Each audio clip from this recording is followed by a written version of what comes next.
Polemiche sul CDA dell'Alto Lemine. PDL spaccato in provincia di Venezia. L'assessore Giuseppe Canali firma un documento contro il suo collega di giunta Giacomo Gasparotto, collegato con noi dal Veneto. E vediamo allora cosa è accaduto. Linea a Rosario Padovano.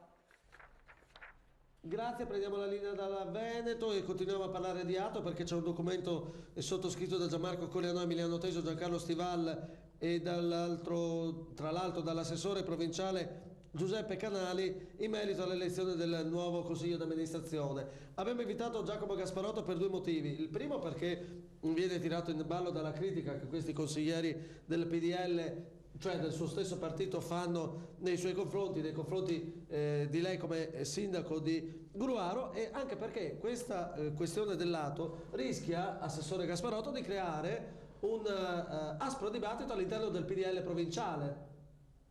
Cioè qui c'è un assessore Canali che firma un documento contro di lei, anche se voglio dire, il lavoro della giunta provinciale non c'entra nulla. Guardi, il fatto che l'assessore provinciale Canali firmi un documento, questo è una cosa che vedremo. La questione comunque non riguarda assolutamente la provincia, ma riguarda i sindaci. Ecco, io quindi la mia funzione di sindaco del comune di Gruaro.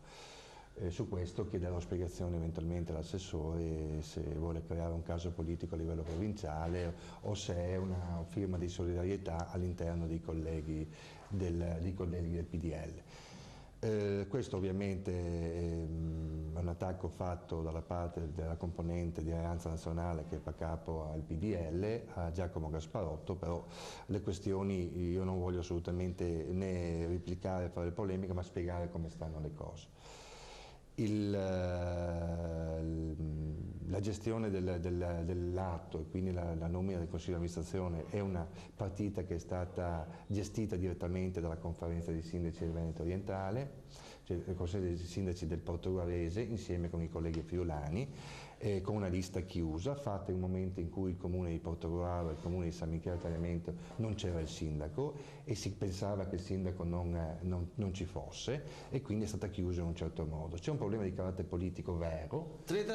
Pochi secondi, prego. C'è un problema di carattere politico vero, che è quello che non è presente nessun sindaco che rappresenti il KIBT, che rappresenti la componente del Consiglio di amministrazione, nel Consiglio di amministrazione la componente dell'acqua di Fossalta di Portogruaro. Su questo è un problema politico che ne ragioniamo e cercheremo di trovare una soluzione, e che penso che all'interno del PDL si troverà, ed è l'unica situazione, al di là che si chiami sia il sindaco di San Michele Tagliamento o un altro. Benissimo, ringraziamo Giacomo Gasparotto, linea alla redazione centrale.